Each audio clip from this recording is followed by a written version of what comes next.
In the last 12 years, let me give you a record of all the paper leaks that have taken place in the last 12 years, sir.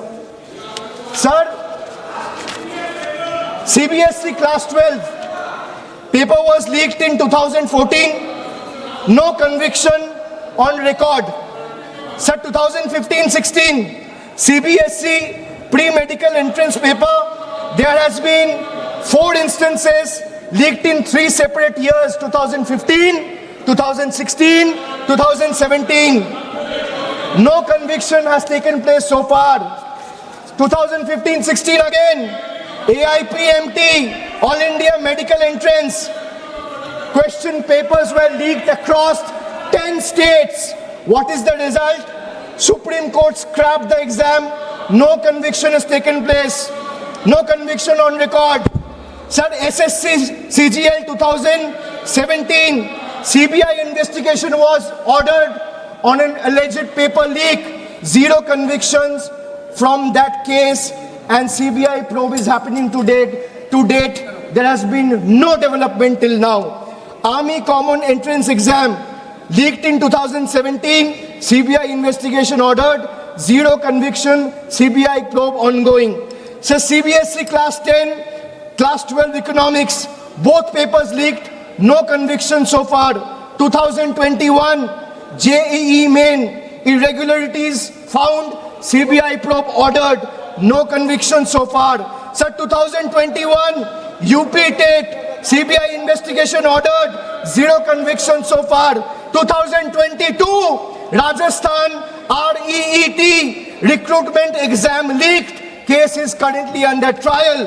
Telangana Public Service Commission 2023 leaked over 25,000 question papers were leaked which affected 25,000 candidates, 0 convictions, CBI probe ongoing. 2024, after the government was voted to power, NEET UG, UGC NET, Patna leak took place. Education Minister told the Parliament there was no evidence of any leak in the last 7 years. So 0 convictions has been taking place in the last 2 years. In the UGC NET, exam was cancelled a day after a day after the nationwide protests were held. CBI closure report found no evidence of leak. So let me give you another table. Sir, in the last 12 years, at least 17 exam-related fraud investigation, including NEET, UG 2024, UGC NEET, SSC CGL, JEE Main, WBSSC, HP Police, these are all being probed by CBI, but there has been 0 conviction in the last 12 years. Enforcement Directorate, at least 11 PMLA proceedings attaching crores in alleged proceeds. There has been 0 conviction in the last 12 years. आज जब इस विषय पे मैं इस bill का समर्थन करने के लिए यहां पर खड़ा हुआ हूं तो मेरे मन में संवेदना भी है और वेदना भी है। संवेदना उन छात्रों के प्रति और वेदना उस पे हो रही दुखद राजनीति के प्रति। माननीय सभापति महोदय, जैसे अभी झा साहब ने बोला था कि उनका स्टेक है, तो इस सदन में मैं एक नेता के रूप में नहीं, एक सांसद के रूप में नहीं, मैं इंजीनियरिंग का कॉम्पिटिटिव एग्जाम क्वालिफाई करके बने हुए एक छात्र के रूप में और बाद में इंजीनियरिंग के शिक्षक के रूप में मैंने छात्र और शिक्षक दोनों रूपों में बच्चों के उस भाव को अनुभव किया है कि अगर उनको लगता है कि उनकी परीक्षा में कुछ गड़बड़ हो गई तो उनके मन का क्या भाव होता है, यह मैंने अनुभव किया। और मैं याद दिलाना चाहता हूं, जिस जमाने में हमने एग्जाम दिए थे, एंट्रेंस एग्जाम आईटीज के, जिस जमाने में राजीव गांधी जी थे, तो मैं याद दिलाना चाहता हूं फिजिक्स, केमिस्ट्री, मैथ के साथ साथ इंग्लिश का एग्जाम होता था, और जब तक इंग्लिश क्वालिफाई ना करें, फिजिक्स, केमिस्ट्री, मैथ की कॉपी नहीं जचती थी, तमाम बच्चे इसलिए नहीं आ पाते थे, और अगर वो सेलेक्ट हो जाएं तो वो छोड़ के चले जाते थे, क्योंकि वो घबरा जाते थे। हमारे उत्तर प्रदेश से बहुत लोग थे, मगर आज प्रधानमंत्री श्री नरेंद्र मोदी जी के नेतृत्व में 13 भाषाओं में एग्जाम होता है और 13 भाषाओं में मेडिकल और इंजीनियरिंग की पढ़ाई होती है। और आज जो युवा पीढ़ी है, तरुणाई है, वो आज नई ऊंचाइयों पर जा रही है। अभी प्रधानमंत्री जी ने बताया फिजिक्स ओलंपियाड में हमने ज्वाइंट रूप में सही 5 गोल्ड मेडल पाकर टॉप किया। केमिस्ट्री, बायोलॉजी और मैथ के ओलंपियाड में शानदार प्रदर्शन हमारे बच्चों ने किया। आप अगर देखें तो अभी स्काई रूट कंपनी ने भारत का फर्स्ट स्पेस सैटेलाइट विक्रम-1 लॉन्च किया और जिसकी एवरेज एज 28 साल है। और यह भी याद करिए, इस समय हमारे बच्चों के, युवाओं के प्रतीक कौन? गुकेश डोमराजू, जो 18 साल की उम्र में वर्ल्ड चेस चैंपियन बना।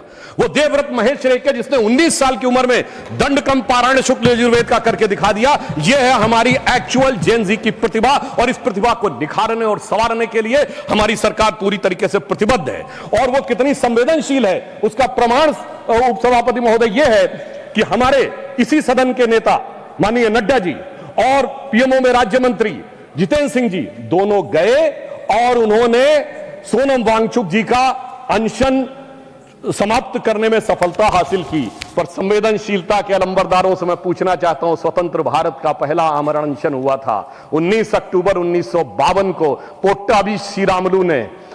किस लिए?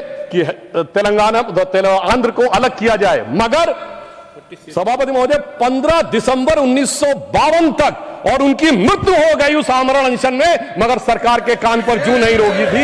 यह दिखाता है कि कितनी संवेदनशीलता थी और कितना।